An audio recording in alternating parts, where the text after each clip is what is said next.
Hola, ¿cómo están? Bienvenidos a un nuevo capítulo de Emergente. Acá estamos como todas las semanas con Daniel San Martín, soy Tomás Sánchez y estamos intentando entender cómo los fenómenos emergentes le están dando forma a nuestra realidad y por eso hablamos de política, hablamos de economía, hablamos de tecnología, hablamos mucho de inteligencia artificial. Daniel, ¿cómo estás? Tomás, bien, acá pueden, para lo que nos están viendo, van a notar dos cosas. Uno, la diferencia del clima. Yo acá en Londres estoy con tratando de darme algo de calor en esta ciudad que está muy fría. Y Tomás, lo podemos ver ahí Salchiporro. completamente tropical. Y lo otro, si no, ¿por qué no tengo barba? Tuve un accidente con mi afeitador, efectivamente, no fue intencional. Vamos a tener que esperar que vuelva a crecer, si es que alguien se lo pregunta. Así que no hay ninguna razón de peso de mi falta de mi cambio de look, simplemente un accidente con la afeitadora.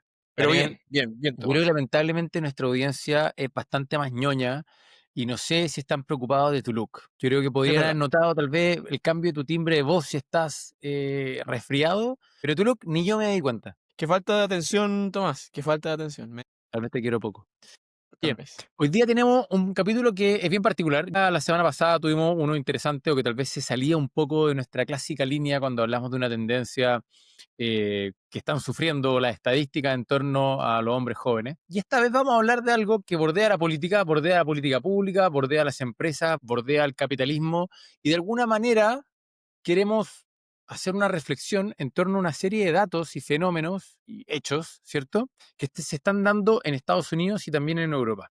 Y que tiene que ver con este tema de cómo la empresa privada, y en este caso en particular el mundo de Silicon Valley, se está metiendo cada vez más en los temas estatales y los temas gubernamentales. Y uno podría decir, oye, está todo bien, qué lindo que exista una buena alianza público-privada porque de esa manera se combina lo mejor de dos mundos, se combina, si lo queremos, la solidaridad o la capacidad que puede tener un Estado-nación con la eficiencia, con la efectividad, con la tecnología del mundo privado o de la empresa, ¿cierto? Pero creo que hay razones tal vez para preocuparse, hay razones para cuestionarlo y hay razones para hablar de concentración en este caso. Daniel. Sí, la verdad que estuvimos hablando con Tomás cómo explicar rápidamente este fenómeno, pero lo que estamos viendo, y sobre todo esto lo vamos a ejemplificar con lo que está pasando en Estados Unidos, pero la verdad que es un cambio que creemos que es a nivel global, que tiene que ver con yo lo llamaría así, tal vez Tomás me dice que sea exagerado, una pérdida de la valoración de la democracia. Lo que vimos en los últimos 200 años es que había un acuerdo tácito entre básicamente prácticamente toda la población de que la democracia era un buen mecanismo de gobierno. Y hace algunos años, particularmente en Silicon Valley, empezaron a aparecer algunas voces que empezaban a cuestionar esto y decir, la democracia, por increíble que parezca, la democracia, decían, no es la mejor manera. De hecho, hay una frase que ocupa el paladín de este principio, que es Peter Thiel, uno de los titanes, digamos, del mundo de las inversiones privadas y de los venture capital y del mundo startup en Silicon Valley, que él dice, la verdad que la libertad ya no es compatible con la democracia. Está diciendo abiertamente la democracia ya no es el mejor sistema para Estados Unidos. Y hoy día hay mucha, mucha, mucha gente, mucho más de lo que solemos pensar o de lo que se publica, que abiertamente dicen la democracia representativa, al menos tradicional, occidental, ya no es la mejor manera.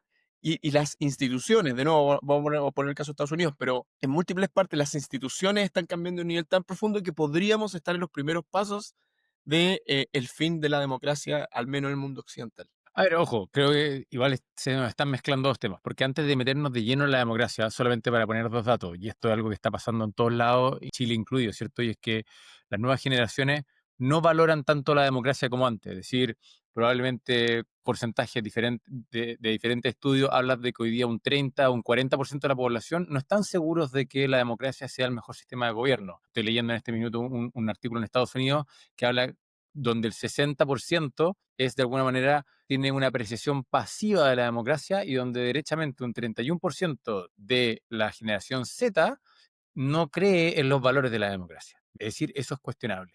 Wow. Ese es un primer caso y eso es algo que uno ve estadísticas en todos lados del mundo y uno ve como hoy día la apreciación por la democracia como la mejor forma de gobierno no está tan claro como antes y yo siempre he tenido la tesis de que tiene que ver con que no lo vivieron. Es decir, nosotros no vivimos de manera directa, lo que es no tener democracia, no vimos los conflictos entre comunismo y capitalismo, nadie sufrió o muchos de los jóvenes hoy día no sufrieron una dictadura. Por lo tanto, la no democracia es un concepto teórico y probablemente también hay una falla ahí en la transmisión oral, ¿cierto? En la transmisión de la tribu, del contarle a los más jóvenes, desde los más ancianos, de decir, oye, ojo, esto es muy importante. A eso creo que se le suma un tremendo gran factor que tiene que ver con los problemas que ha tenido la democracia liberal en los últimos 10 años en todo el mundo. Es decir, es ver cómo Europa de una u otra manera se ha estancado, cómo Estados Unidos de una u otra manera se ha estancado. Es un poco la tesis de Peter Thiel, ¿cierto? Que dice, si uno entiende cómo aumentó, cómo avanzó el mundo entre 1850 y 1950, son dos planetas completamente diferentes. Y si uno hace ese análisis antes también, y decía de 1750 a 1850, tal vez eran dos planetas también diferentes. Y si uno incluso lo hace de 1950 a 1990 o el 2000, y también dice, chuta, los avances en términos de viaje al espacio, de viajes transatlánticos, de tecnología médica, de lo que uno quiera de tecnología metida en el día a día, es brutal. Pero del 2000 a la fecha, los últimos 25 años o 30 años, la clásica frase de Thiel dice, ojo, queríamos autos voladores y terminamos con 140 caracteres. ¿Bien? Esa es su clásica frase provocadora. Pero eso se combina a su vez con el descontento, ¿cierto? Con los gobiernos. Esto de que siempre gana la oposición, nunca es suficiente. Pero Sí. esos dos factores se suman al tercero que queremos presentar en este capítulo, que tiene que ver con cómo el mundo de Silicon Valley se está metiendo de lleno en el gobierno de Estados Unidos. Entonces, uno dice, chuta, de nuevo, alianzas público-privado, deberíamos estar todos de acuerdo. Pero el caso es que, por ejemplo, Palantir, que es una de las joyas de Silicon Valley en términos de esas compañías completamente innovadoras que de hecho están abiertas a la bolsa y tienen una valoración ridícula, acaba de cerrar hace un par de meses atrás un contrato de 10 billones de dólares, 10 mil millones de dólares con el Departamento de Defensa de Estados Unidos. Y de hecho, Palantir, la mitad de su revenue, más de la mitad, perdón, el 53%, viene de contratos con el Departamento de Defensa o con alguna institución pública de Estados Unidos. Entonces, por lo tanto, uno dice, uff, bueno, eso tal vez no podría ser tan malo.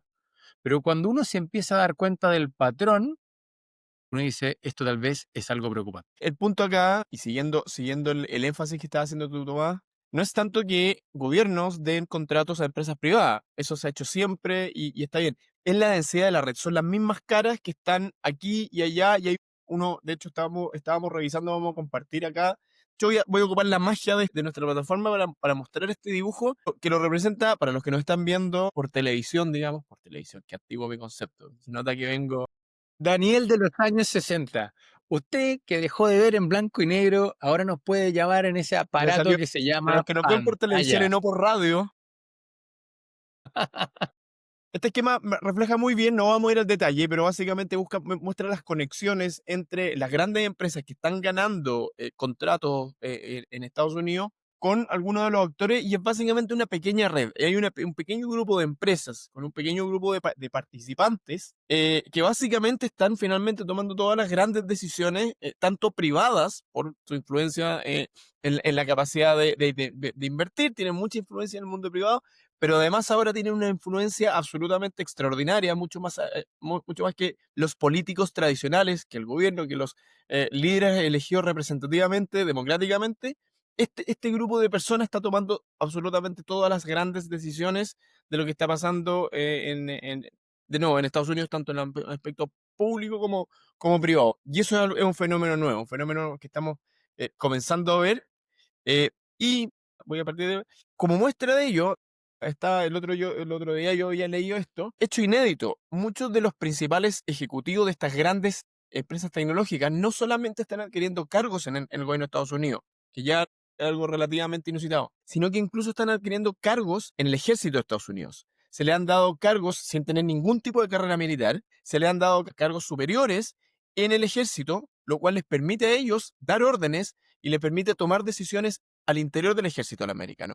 Y eso es absolutamente inaudito. No había ocurrido ni siquiera en la época del proyecto Manhattan, donde había también una sinergia entre el mundo del desarrollo tecnológico de Estados Unidos y de los militares, y por lo tanto aparentemente estamos entrando en una era donde governance, o la manera en que se organiza el liderazgo de los grandes poderes de Estados Unidos, está cambiando de manera fundamental. O sea, para ser preciso, uno, aclarar, Proyecto Manhattan fue el proyecto que diseñó las bombas atómicas durante la Segunda Guerra Mundial por parte de Estados Unidos y que es hasta la fecha el proyecto más caro en dólares reales de la historia de la humanidad. Y hoy día entiendo, Daniel, tú me vayas a corregir, hay un proyecto de fusión nuclear, perdón, que es el único que está rivalizando Sí, en términos de el escala. cuarto, de hecho, el producto, el cuarto más caro y entre medio está el Apolo y la estación espacial. Exacto. Entonces, entendamos que los proyectos más caros de la historia, por la envergadura incluso geopolítica y económica de la preservación del Estado de Estados Unidos, dado que estaban en la Segunda Guerra Mundial,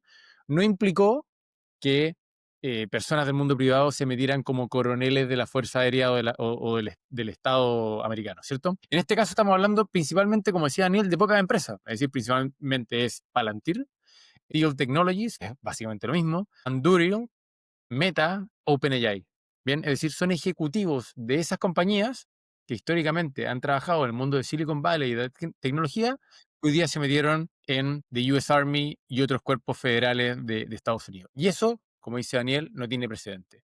Pero lo interesante es que cuando uno va al detalle, uno se da cuenta de que hoy día, por año, hay más de 22 billones de dólares, ¿cierto? Que están yendo principalmente a solo estas mismas cuatro compañías: Palantir, Anduril, SpaceX y OpenAI. Y poco a poco, y ahí es cuando uno empieza a entender un poquito más el tema, se da cuenta de que se están metiendo en contratos completamente fundacionales.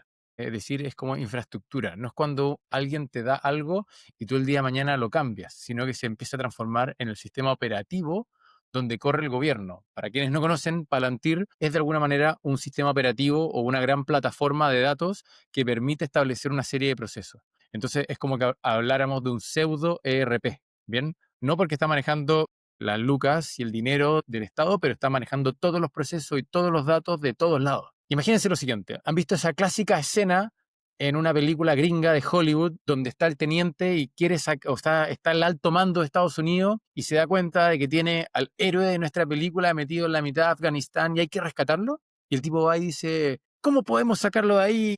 ¿Qué es lo más cercano? El punto de extracción, no sé qué tontera. Y aparece un analista que hace 4 teclas en su computador y de repente le dice, tenemos a tal satélite a 2 kilómetros de distancia, tenemos otros 2 satélites que están a punto de entrar en órbita, tenemos una fragata a tantos kilómetros, tenemos un grupo no sé qué, y le da 30 de manera inmediata y mostrando todo esto como en Minority Report, esa película de Tom Cruise. Eso es Palantir. Y esa es la ¿Cachai? versión sexy.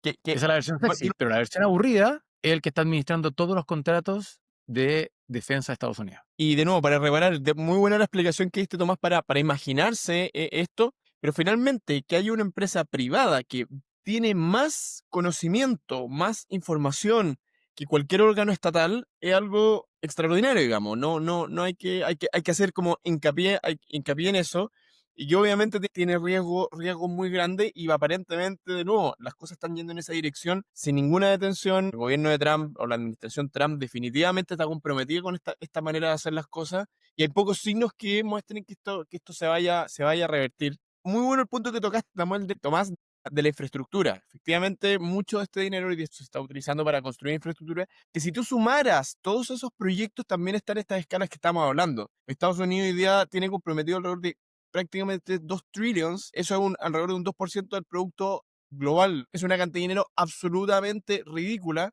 que Estados Unidos tiene comprometido para construir.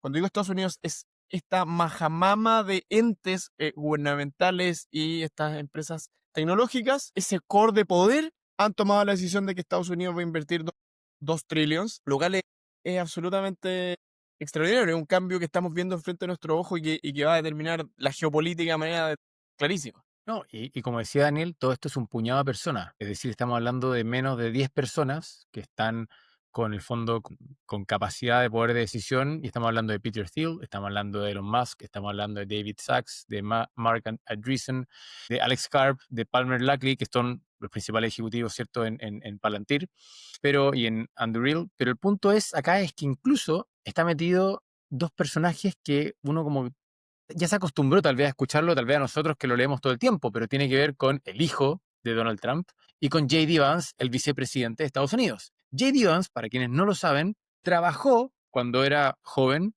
con Peter Thiel, por lo tanto lo conoce desde que tiene 20 años. Y desde ahí fue él el principal financista para su carrera política. Por lo tanto, no quiero decir que tiene a J.D. Vance en el bolsillo, pero probablemente sí. Me explico, es decir, el tipo que te financió toda la carrera, que al mismo tiempo es de los principales proveedores del Estado de Estados Unidos, chuta, ahí hay un conflicto evidente. Pero lo segundo, que llega a ser más absurdo, es que Donald Trump Jr. es a su vez accionista de una empresa que se llama 1789 Capital, que esa empresa justamente tiene relación con SpaceX, Anduril, con Adrian Automation, con una serie de otras empresas que también tienen contratos con el Estado de Estados Unidos y que a su vez se benefician de muchas de las decisiones de política pública que se han tomado en Estados Unidos, como por ejemplo esta famosa Big Beautiful Bill, ¿cierto?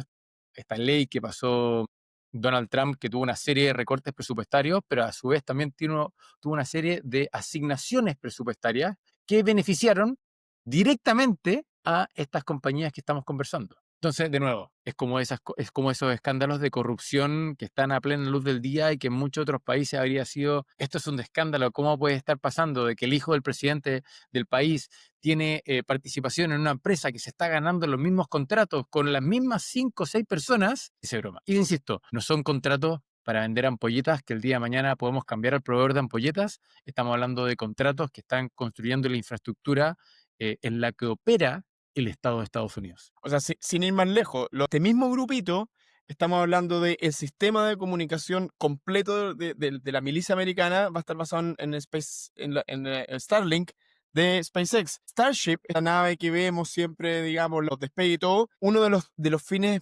principales que va a tener es movilizar, es logístico, es mover piezas del ejército americano de un punto a otro del planeta rápidamente. Anduril, básicamente la guerra ya se está hoy día básicamente peleando con drones. ¿Quiénes son los constructores de esos drones? Esta empresa, de la que ya hemos hablado, la hemos nombrado varias veces en este mismo podcast, son los mismos. ¿Y cómo va a estar controlado? ¿Cuál va a ser el sistema, digamos, de datos que va a vincular este sistema de exploración con estos cohetes, con estos drones? Palantir, señores. Son las mismas empresas, un grupo muy pequeño que están dominando absolutamente todas las dimensiones del poder. Y eso, de nuevo, es difícil acá encontrar nombres, porque nos enseñan en la universidad que hay como estos dos extremos. Están los países democráticos y están los países autoritarios. Y nos dan un modelo, cómo funciona uno, cómo funciona el otro. Y esto que está pasando en Estados Unidos, a uno le cuesta ponerle un nombre. Es autoritarismo, en rigor, la gente no ha dejado de votar. En lo práctico, ¿cuánto poder, cuánto un ciudadano americano que hoy día va y vota, cuántas decisiones se está tomando con ese voto? Uno podría comentar que hoy día prácticamente ninguna. No, y además de todo esto, hay algo muy curioso, o sea, tal vez no es ni curioso, pero en el fondo de nuevo tiene que ver con esta como corrupción a la vista, que tiene que ver con todas las iniciativas que ha lanzado Donald Trump con respecto al mundo cripto. Y el tener claro y ha sido explícito al respecto, al decir, él tenía criptomonedas de diferentes estilos. Cuando promueve todo esto, todas las monedas se inflan y por lo tanto él y su familia se han hecho billonarios solamente con lo que ha subido el mercado de las criptomonedas. Al mismo tiempo es súper conocido, o sea, no es ningún secreto de que su hijo detrás de cada gira gubernamental va cerrando contratos con los países donde él va pasando. Entonces va a Arabia Saudita, se junta con los jeques, toma y acuerda una serie de temas de diplomacia, pero al día siguiente llega su hijo y cierra acuerdos de campos de golf, cierra acuerdos de resort, cierra acuerdos tecnológicos con las empresas de Trump. Pero en el caso cripto, que me quiero detener un segundo, es ridículo. Porque acá, a ver, voy a hacer un breve recap, ¿cierto? Pero el mundo cripto, entendamos de que de una u otra manera es un jaque a la soberanía en términos de la moneda de cada país. Es decir, cuando yo tengo un cierto control dentro de la economía y uno de los controles que tengo como Estado, ¿cierto? Es poder más o menos manejar la tasa de interés interbancaria y soy capaz de más o menos manejar la emisión de moneda, eso me da dos palancas muy, muy poderosas para poder entender cómo se va a manejar la economía y asegurar cierta estabilidad de precios, por ejemplo, como el caso de la inflación o algún otro factor macroeconómico. Pero cuando tengo una moneda que compite conmigo, de una u otra manera estoy amenazando esa soberanía. Y este es el sueño de cualquier libertario, es decir, el tipo que cree que no debiese existir un Estado y que todo debiese ser en base al mercado, incluso los billetes que utilizamos, y hay una teoría y uno podría decir que hay bastante asidero para decir sí, tal vez uno puede elegir los billetes del Banco de Chile y otro dice no, yo quiero elegir los billetes del Santander. Bueno, eso es lo que pasa en el mundo de cripto. Pero lo curioso es que se ha hecho tan a mata caballo, tan rápido, tan, por ejemplo, la Genius Act en Estados Unidos, que justamente de alguna manera regula, norma, permite los stablecoins, es algo que de una u otra manera va en contra del mismo concepto de Estado. O sea, si realmente el día de mañana se está operando la economía en paralelo en base a stablecoins, ¿cómo recaudo impuestos? ¿Cómo me aseguro de que no haya lavado de dinero? ¿Cómo me aseguro que no se está financiando el terrorismo? ¿Cómo soy capaz de perseguir a los narcos? ¿Cómo soy capaz de alguna manera, tener cierta supervisión de que hay riesgo de una burbuja inmobiliaria o financiera? Es decir, todas las cosas que le pedimos al Estado que haga para que proteja y tenga un cierto equilibrio económico, cuando yo soy capaz realmente de desplazar toda la economía al mundo cripto, lo pierdo.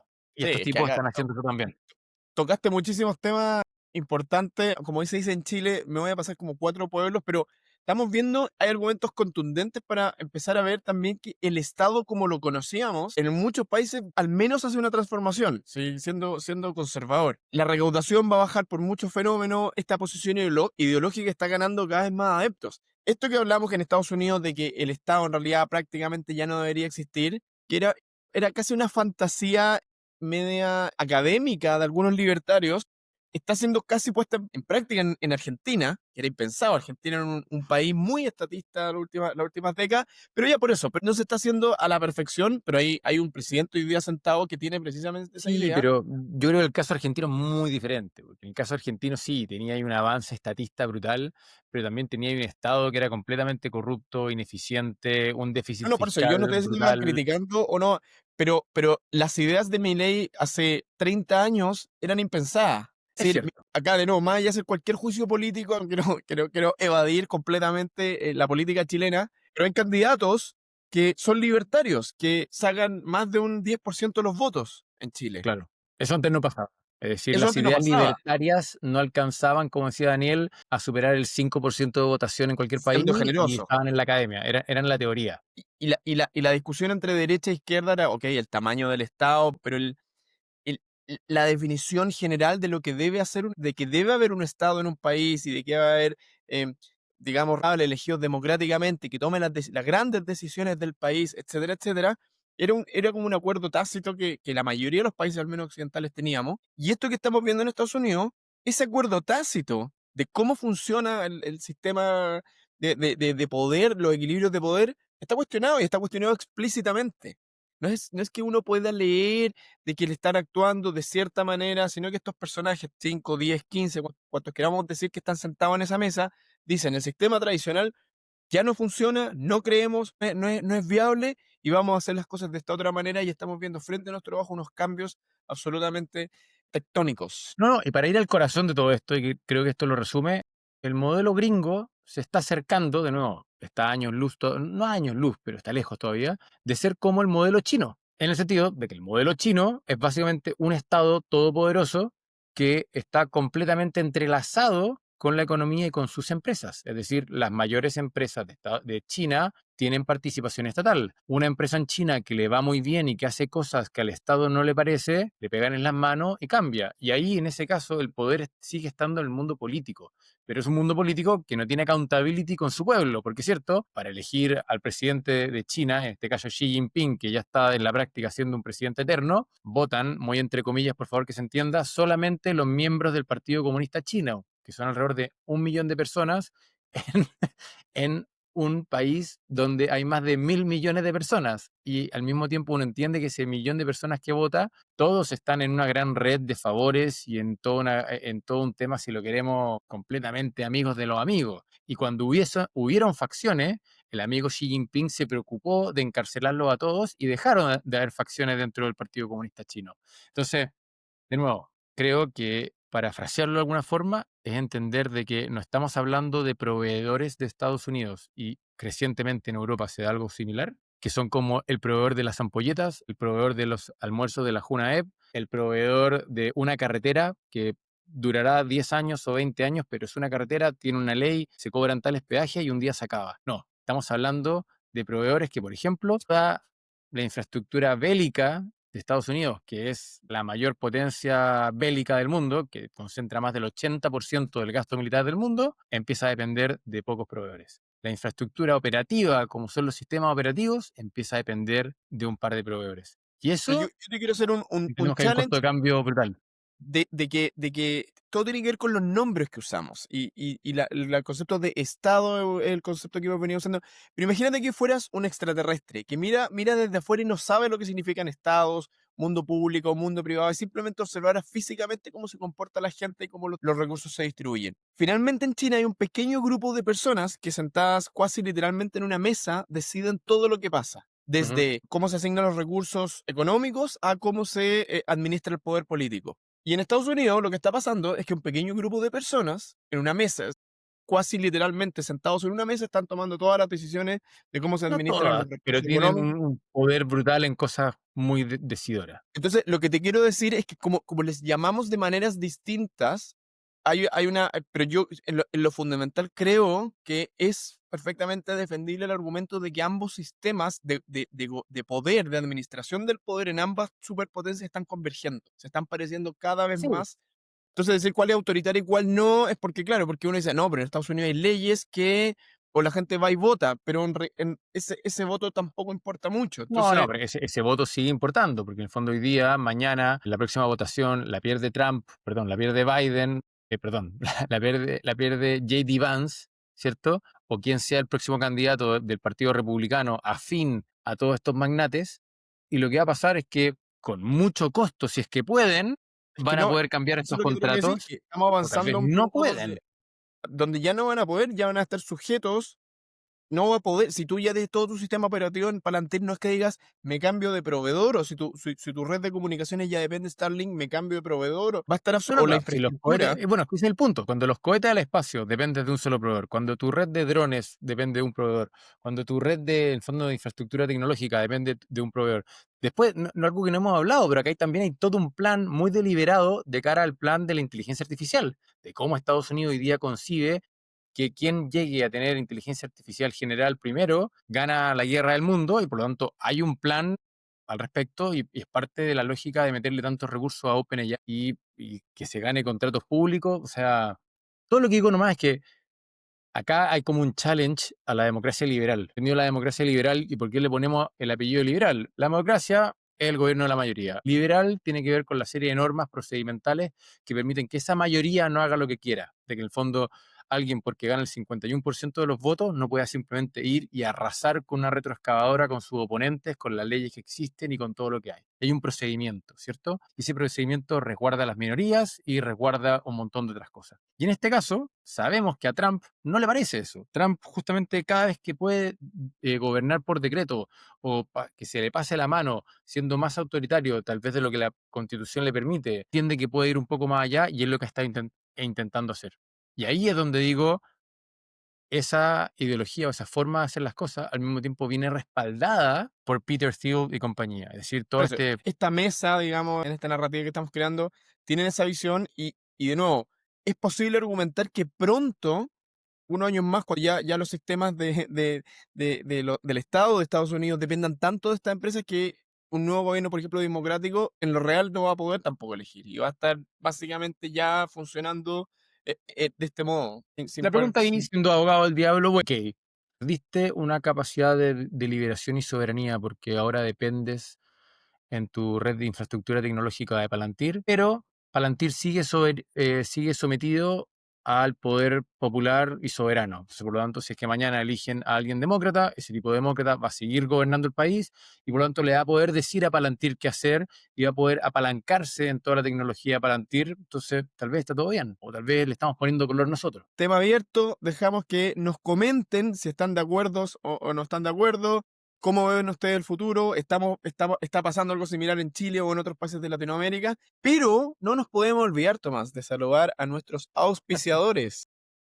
Hemos pasado. Exactamente. Partamos primero con Valoriza, porque si usted es un empresario, o usted es el gerente general o el CFO de una compañía y está pensando en cómo crecer más rápido, tal vez comprarse una empresa es el camino más rentable. O quizás ya llegó la hora de vender porque usted se quiere retirar, quiere iniciar un siguiente proyecto y para eso hay que prepararse y para eso valoriza.com es donde usted mañana dice meterse hoy día mismo a descubrir un tremendo equipo de consultores, de banqueros de inversión boutique que le puedan dar una mano a valorizar su empresa, ayudar a venderla o a prepararla para la venta. O también a comprar empresas. Así que absolutamente recomendado. Y el otro gran auspiciador que queremos saludar es Raya, nuestra querida agencia Acá hablamos de muchísimos temas de vanguardia, estamos siempre tratando de cuáles son las señales tempranas que nos avisan sobre el cambio. Este es nuestro partner, nuestra agencia querida, queridísima, que están absolutamente en este mindset, están absolutamente a la vanguardia, saben de temas tecnológicos, saben de temas de cambios culturales, así que si quieren a alguien que realmente una agencia que los ayude con sus planes comerciales, con su manera de comunicar valor, que realmente entiende los cambios que estamos viviendo, Raya es la opción. Estimados, muchas gracias por su compañía, por su atención. Nos estamos escuchando o viendo la próxima semana y como siempre le agradecemos mucho recomendarle este podcast a sus amigos, poder ponerle un like, poder hacerle un buen review, compartirlo en redes sociales. La verdad es que esa es la mejor manera de crecer. Un abrazo muy grande y nos estamos escuchando. Chao, chao.